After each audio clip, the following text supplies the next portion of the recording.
with this decision. And I don't know if the government is going to back down, but there's been a lot of negative response to this. Most people feel the government is endangering us unnecessarily and that this is not needed at all. A lot of Ghanaians are apprehensive about this. And we don't know if the public groundswell of disaffection could force the government to change its mind. But I can tell you that there are very, very few Ghanaians who are happy in. With a situation like this, you'd expect that the Ghanaian president will probably have a statement or something to calm the tension amongst people and douse whatever fears that they have concerning these two detainees. Yeah, credit to the government. The foreign minister gave, first she released a statement, Madame Hanatete released a statement clearly outlining why they were doing what they were doing, not just with the Guantanamo detainees, but also with Syrian refugees and refugees from other parts of the world. Then she took the trouble to give out interviews assuring Ghanaians that this was at the very highest level of national security consideration, that she only decided to agree to this after assurances from Brigadier Smith, who was a former chief of defense staff.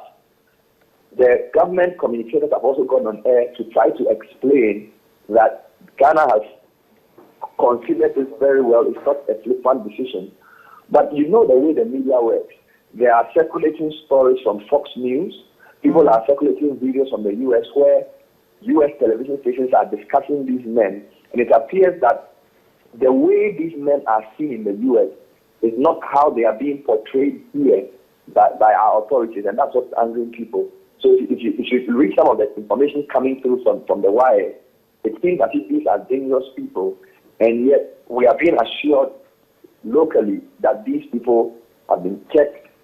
We have considered the decision carefully, and there's no cause for alarm. So the government has been trying, given our interviews, but whether people would accept that is a different issue. Bernard, I just want to back up a bit on something you said, that the government said that they will be accepting these detainees and they'll be taking care of them with no taxpayers' monies being used. So where will the financing come for these detainees?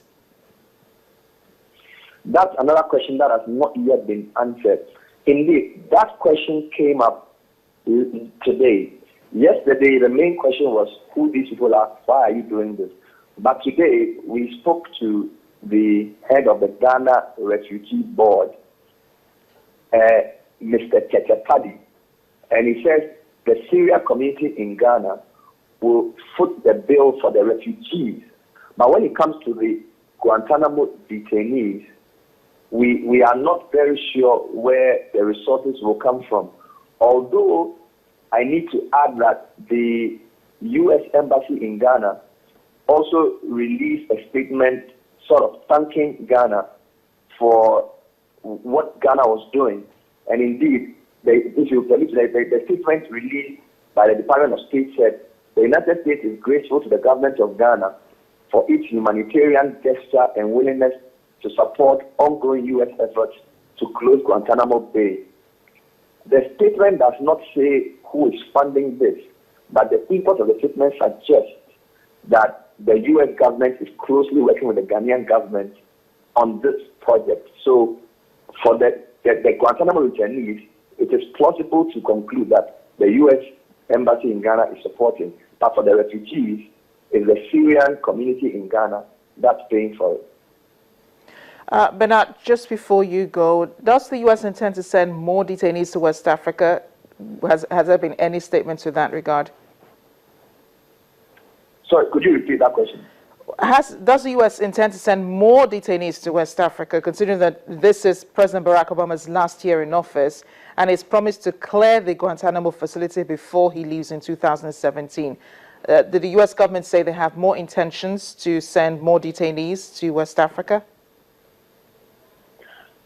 Well, what we know now is that 133 detainees have been transferred from Guantanamo.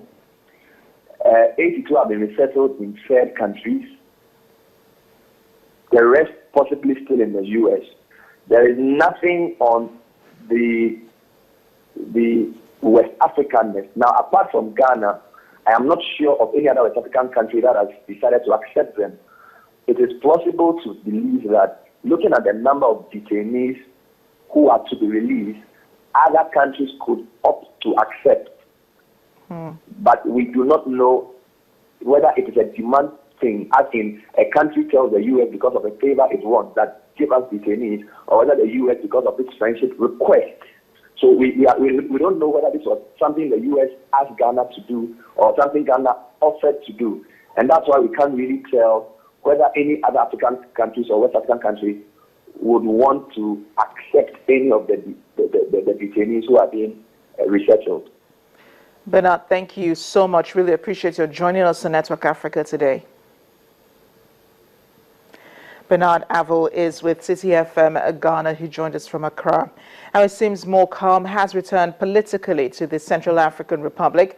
Almost all 30 candidates who participated in the country's recent presidential elections have agreed the vote counts should continue, despite calls this week by 20 of them that the counts should be stopped. Vote count is almost done. 77% of the votes are being counted in the December 30 election. Now, two former prime ministers are in the lead, according to election authorities, and will likely contest a runoff election on January 31st.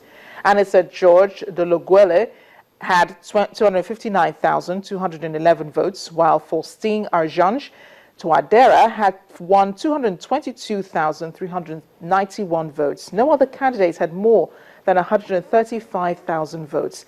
The UN said in its statement followed a meeting on Tuesday between the candidates and senior officials, including Parfait Onang Ayanga, the UN Secretary General's Special Representative, and Bala Keita, head of the peacekeeping mission. 28 candidates have indicated they want to make sure that the election process carries on and would use only legal means to express any complaints. 20 candidates have previously urged authorities to stop the vote count because of what they said were irregularities with the ballot. But the political violence in the Central African Republic has taken its toll on civilians living in the country, many of whom have fled, seeking safer ground elsewhere. Majority of them have made a home in neighboring Democratic Republic of Congo, where efforts are being made to have rival groups get along. Many of the refugees in DRC hail from the CAR capital Bangui, which sits just across the river from the town of Zongo.